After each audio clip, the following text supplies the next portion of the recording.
The Clash of Civilizations and the Remaking of World Order by Samuel Phillips Huntington. Part 4, Clashes of Civilization. Chapter 8, The West and the Rest, Intercivilizational Issues. Western Universalism. In the emerging world, the relations between states and groups from different civilizations will not be close and will often be antagonistic. Yet, some intercivilization relations are more conflict prone than others. At the micro level, the most violent fault lines are between Islam and its Orthodox, Hindu, African, and Western Christian neighbors. At the macro level, the dominant division is between the West and the rest, with the most intense conflicts occurring between the Muslims and Asian societies on the one hand and the West on the other. The dangerous clashes of the future are likely to arise from the interaction of Western arrogance, Islamic intolerance, and cynic assertiveness. Alone among civilizations, the West has had a major and at times devastating impact on every other civilization. The relation between the power and culture of the West and the power and cultures of other civilizations is, as a result, the most pervasive characteristic of the world of civilizations. As the relative power of other civilizations increases, the appeal of Western culture fades and non-Western peoples have increasing confidence in and commitment to their indigenous cultures. The central problem in the relations between the West and the rest is consequently the discordance between the West's, particularly America's, efforts to promote a universal Western culture and its declining ability to do so. The collapse of communism exacerbated this discordance by reinforcing in the West the view that its ideology of democratic liberalism had triumphed globally and hence was universally valid. The West, and especially the United States, which has always been a missionary nation, believe that the non-Western peoples should commit themselves to the Western values of democracy, free markets, limited government, human rights, individualism, the rule of law, and should embody these values in their institutions. Minorities in other civilizations embrace and promote these values. But the dominant attitudes towards them is non-Western cultures range from widespread skepticism to intense opposition. What is universalism to the West is imperialism to the rest. The West is attempting and will continue to attempt to sustain its preeminent position and defend its interests by defining those interests as the interests of the world community. That phrase has become the euphemistic collective noun replacing the free world to give global legitimacy to actions reflecting the interests of the United States and other Western powers. The West is, for instance, attempting to integrate the economies of non-Western societies into a global economic system which it dominates. Through the IMF and other international economic institutions, the West promotes its economic interests and imposes on other nations the economic policies it thinks appropriate. In any poll of non-Western peoples, however, the IMF undoubtedly would win the support of finance ministers and a few others, but get an overwhelmingly unfavorable rating from almost everyone else, who would agree with Georgy Arbatov's description of the IMF officials as neo-Bolsheviks who love expropriating other people's money, imposing undemocratic and alien rules of economic and political conduct, and stifling economic freedom.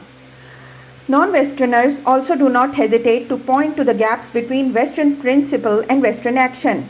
Hypocrisy, double standards, and but-nots are the price of universalist pretensions. Democracy is promoted, but not if it brings Islamic fundamentals to power. Non-proliferation is preached for Iran and Iraq, but not for Israel. Free trade is the elixir of economic growth, but not for agriculture. Human rights are an issue with China, but not with Saudi Arabia. Aggression against oil-owning Kuwaitis is massively repulsed, but not against non-oil-owning Bosnians. Double standards in practice are the unavoidable price of universal standards of principle. Having achieved political independence, non-Western societies wish to free themselves from Western economic, military, and cultural domination. East Asian societies are well on their way to equaling the West economically. Asian and Islamic countries are looking for shortcuts to balance the West militarily. The universal aspirations of Western civilization, the declining relative power of the West, and the increasing cultural assertiveness of other civilizations ensure generally difficult relations between the West and the rest. The nature of those relations and the extent to which they are antagonistic, however, vary considerably and fall into three categories. With the challenger civilizations, Islam and China, the West is likely to have consistently strained and often highly antagonistic relations. Its relations with Latin America and Africa, weaker civilizations which have in some measure been dependent on the West, will involve much lower levels of conflict, particularly with Latin America. The relations of Russia, Japan, and India to the West are likely to fall between those of other two groups, involving elements of cooperation and conflict, as these three core states at times line up with the challenger civilizations and at times side with the West. They are the swing civilizations between the West on the one hand and Islamic and Sinic civilizations on the other. Islam and China embody great cultural traditions, very different from and in their eyes infinitely superior to that of the West. The power and assertiveness of both in relation to the West are increasing, and the conflicts between their values and interests are those of the West are multiplying and becoming more intense. Because Islam lacks a core state, its relations with the West vary greatly from country to country. Since the 1970s, however, a fairly consistent anti-Western trend has existed, marked by the rise of fundamentalism, shifts in power within Muslim countries from more pro-Western to more anti-Western governments, the emergence of a quasi-war between some Islamic groups and the West, and the weakening of the Cold War security ties that existed between some Muslim states and the United States. Underlying the differences on specific issues is the fundamental question of the role of these civilizations will play relative to the West in shaping the future of the world. Will the global institutions, the distribution of power, and the politics and economies of nations in the 21st century primarily reflect Western values and interests, or will they be shaped primarily by those of Islam and China? The realist theory of international relations predicts that the core states of non-Western civilizations should coalesce together to balance the dominant power of the West. In some areas, this has happened. A general anti-Western coalition, however, seems unlikely in the immediate future. Islamic and Sinic civilizations differ fundamentally in terms of religion, culture, social structure, traditions, politics, and basic assumptions at the root of their way of life. Inherently, each probably has less in common with the other than it has in common with the Western civilization.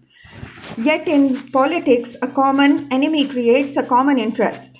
Islamic and Sinic societies, which see the West as their antagonist, thus have reason to cooperate with each other against the West, even as the Allies and Stalin did against Hitler.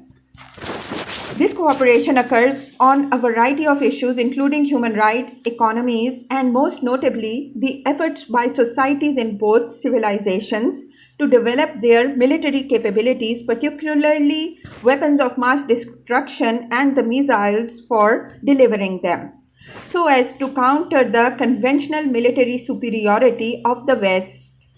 By the early 1990s, a Confucian Islamic connection was in place between China and North Korea on the one hand, and in varying degrees, Pakistan, Iran, Iraq, Syria, Libya, and Algeria on the other, to confront the West on these issues.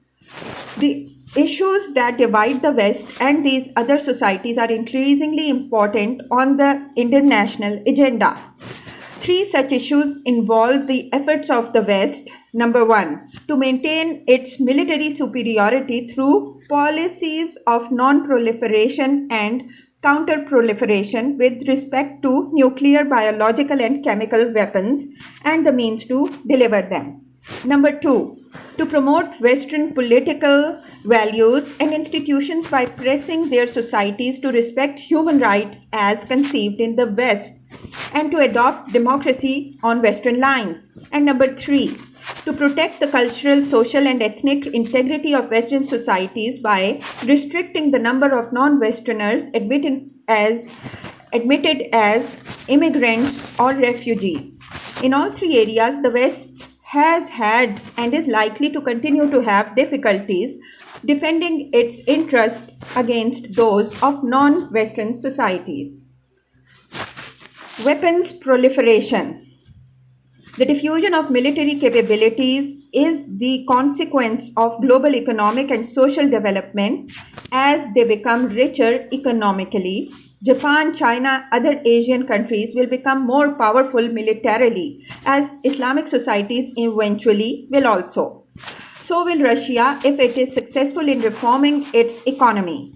The last decade of the 20th century have seen many non-Western nations acquire sophisticated weapons through arms transfer from Western societies. Russia, Israel, and China, and also create indigenous arms production facilities for highly sophisticated weapons. These processes will continue and probably accelerate during the early years of the 21st century.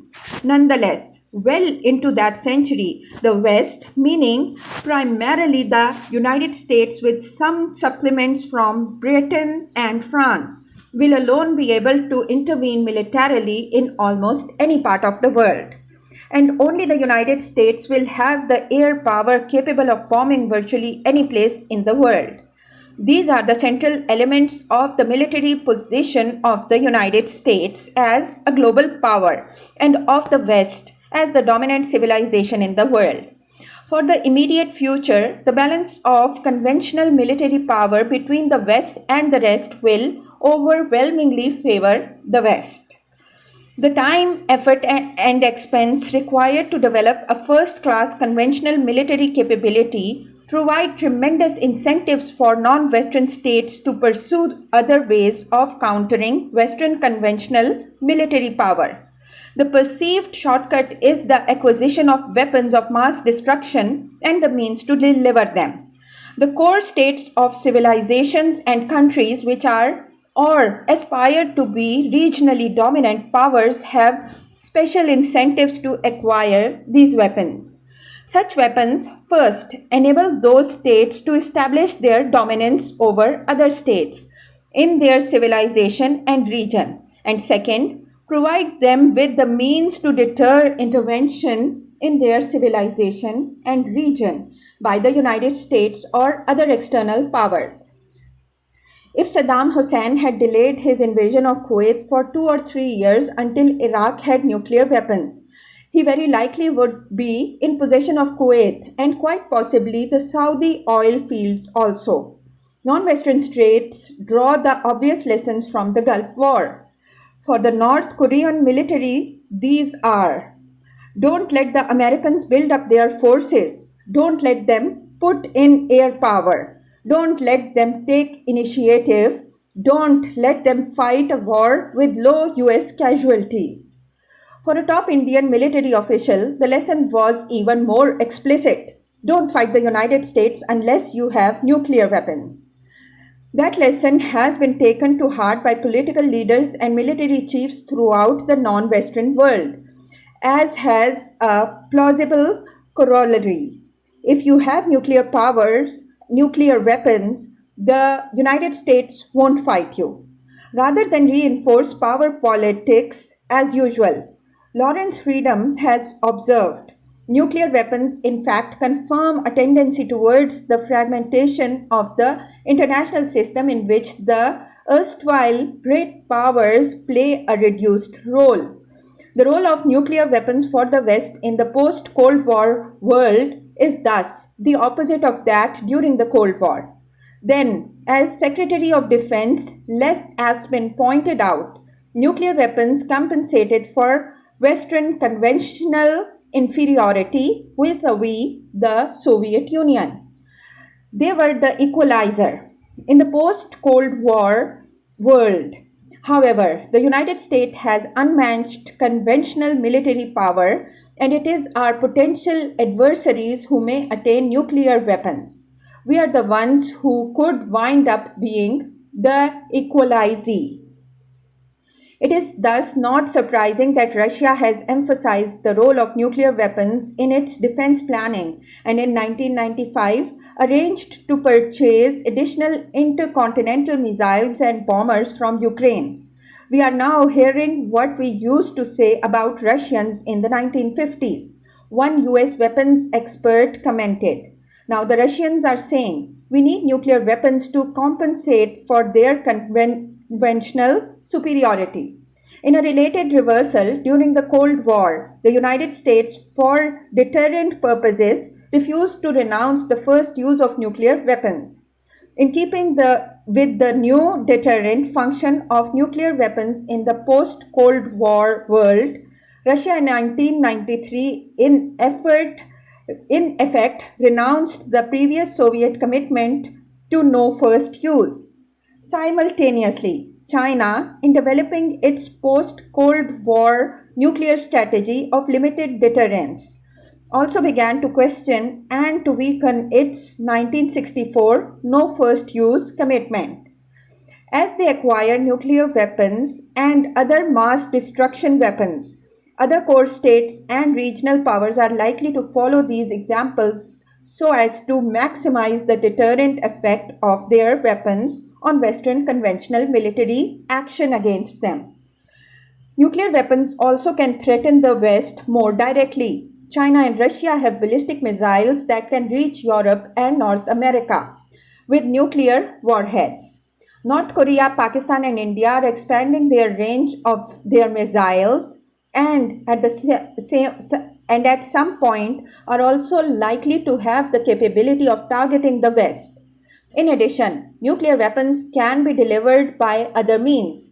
Military analysts set forth a spectrum of violence from very low intensity warfare, such as terrorism and sporadic guerrilla war, through limited wars to larger wars involving massive conventional forces to nuclear war. Terrorism historically is the weapon of the weak, that is, of those who do not possess conventional military power. Since World War II, nuclear weapons have also been the weapon by which the weak compensate for conventional inferiority. In the past, terrorists could do only limited violence, killing a few people here or destroying a facility there. Massive military forces were required to do massive violence. At some point, however, a few terrorists will be able to produce massive violence and massive destruction. Separately, terrorism and nuclear weapons are the weapons of the non-Western weak. If and when they are combined, the non-Western weak will be strong. In the post-Cold War world, efforts to develop weapons of mass destruction and the means of delivering them have been concentrated in the Islamic and Confucian states. Pakistan and probably North Korea have a small number of nuclear weapons, or at least the ability to assemble them rapidly, and are also developing or acquiring longer range missiles capable of delivering them. Iraq had a significant chemical warfare capability and was making major efforts to acquire biological and nuclear weapons. Iran has an extensive program to develop nuclear weapons and has been expanding its capability for delivering them. In 1988, President Rafsanjani declared that Iranians must fully equip them ourselves both in the offensive and defensive use of chemical, bacteriological, and radiological weapons. And 3 years later, his vice president told an Islamic conference, since Israel continues to possess nuclear weapons, we the Muslims must cooperate to produce an atom bomb regardless of UN attempts to prevent proliferation. In 1992 and 1993, top US intelligence officials said Iran was pursuing the acquisition of nuclear weapons, and in 1995, Secretary of State Warren Christopher bluntly stated, today, Iran is engaged in a crash effort to develop nuclear weapons. Other Muslim states reportedly interested in developing nuclear weapons include Libya, Algeria, and Saudi Arabia. The crescent in Ali Mazroui's colorful phrase is over the mushroom cloud and can threaten others in addition to the West. Islam could end up playing nuclear Russian roulette with two other civilizations, with Hinduism in South Asia and with Zionism and politicized Judaism in the Middle East. Weapons proliferation is where the Confucian Islamic connection has been most extensive and most concrete, with China playing the central role in the transfer of both conventional and non-conventional weapons to many Muslim states. These transfers include construction of a secret, heavily defended nuclear reactor in the Algerian desert, ostensibly for research, but widely believed by Western experts to be capable of producing plutonium, the sale of chemical weapon materials to Libya, the provision of CSS-2 medium-range missiles to Saudi Arabia, the supply of nuclear technology or materials to Iraq, Libya, Syria, and North Korea, and the transfer of large numbers of conventional weapons to Iraq. Supplementing China's transfers in the early 1990s, North Korea supplied Syria with Scud-C missiles delivered via Iran, and then the mobile chassis from which to launch them. The central buckle in the Confucian Islamic arms connection has been the relation between China and to a lesser extent North Korea on the one hand and Pakistan and Iran on the other. Between 1980 and 1991, the two chief recipients of Chinese arms were the Iran and Pakistan, with Iraq a runner-up. Beginning in the 1970s, China and Pakistan developed an extremely intimate military relationship. In 1989, the two countries signed a 10-year memorandum of understanding for military cooperation in the fields of purchase, joint research and development, joint production, transfer of technology, as well as export to the third countries through mutual agreement. A supplementary agreement providing Chinese credits for Pakistani arms purchases was signed in 1993. As a result, China became Pakistan's most reliable and extensive supplier of military hardware, transferring military-related exports of virtually every description and destined for every branch of the Pakistani military. China also helped Pakistan create production facilities for jet aircrafts, tanks, artillery, and missiles. Of much greater significance, China provided essential help to Pakistan in developing its nuclear weapons capability, allegedly furnishing Pakistan with uranium for enrichment, advising on bomb design, and possibly allowing Pakistan to explode a nuclear device at a Chinese test site. China then supplied Pakistan with M11 300-kilometer range ballistic missiles that could deliver nuclear weapons, in the process violating a commitment to the United States. In return, China has secured mid-air refueling technology and Stinger missiles from Pakistan. By the 1990s, the weapons connections between China and Iran also had become intensive.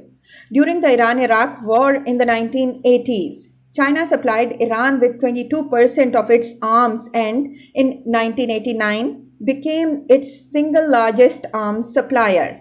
China also actively collaborated in Iran's openly declared efforts to acquire nuclear weapons.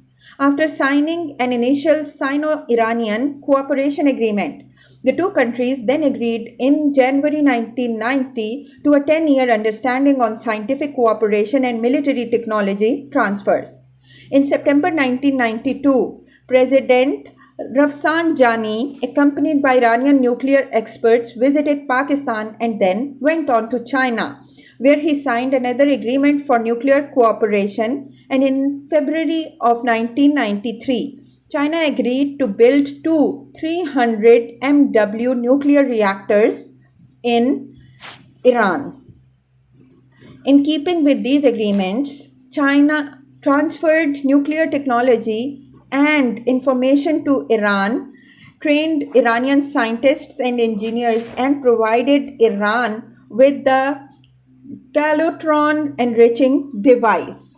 In 1995, after sustained US pressure, China agreed to cancel, according to the United States, or to suspend, according to China, the sale of the two 300 megawatt reactors. China was also a major supplier of missiles and missile technology to Iran, including in the late 1980s Silkworm missiles delivered through North Korea, and dozens, perhaps hundreds of missile guidance systems and computerized machine tools in 1994 and 1995. China also licensed production in Iran of Chinese surface-to-surface missiles.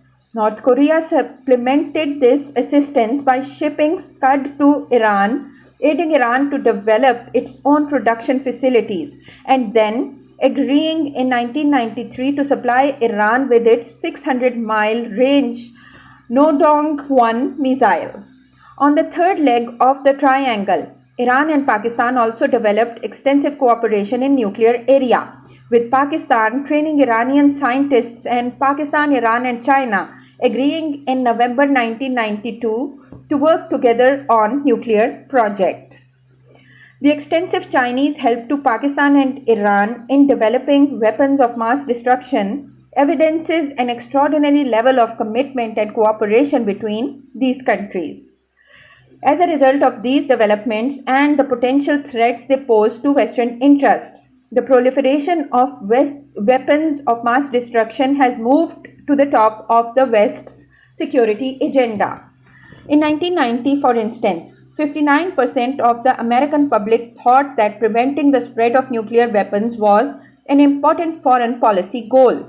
In 1994, 82% of the public and 90% of the foreign policy leaders identified it as such. President Clinton highlighted the priority of non-proliferation in September 1993 and in the fall of 1994 declared a national emergency to deal with the unusual and extraordinary threat to the national security, foreign policy, and economy of the United States by the proliferation of nuclear, biological, and chemical weapons and the means of delivering such weapons. In 1991, the CIA created a non-proliferation center with a 100-person staff, and in December 1993, Secretary of Defense Aspen announced a new defense counter-proliferation initiative and the creation of a new position of Assistant Secretary for Nuclear Security and Counter-Proliferation. During the Cold War, the United States and the Soviet Union engaged in a classic arms race, developing more and more technologically sophisticated nuclear weapons and delivery vehicles for them. It was a case of build up versus build up. In the post Cold War world, the central arms competition is of a different sort. The West's antagonists are attempting to acquire weapons of mass destruction, and the West is attempting to prevent them from doing so. It is not a case of build up versus build up, but rather of build up versus hold down. The size and capabilities of the West's nuclear arsenal are not, apart from rhetoric, part of the competition. The outcome of an arms race of build up versus build up depends on the resources, commitment, and technological competence of the two sides. It is not foreordained. The outcome of a race between build up and hold down is more predictable. The hold down efforts of the West may slow the weapons build up of other societies, but they will not stop it. The economic and social development of non Western societies, the commercial incentives for all societies, Western and non Western, to make money through the sale of weapons, technology, and expertise, and the political motives of core states and regional powers to protect their local hegemonies all work to subvert Western hold down efforts.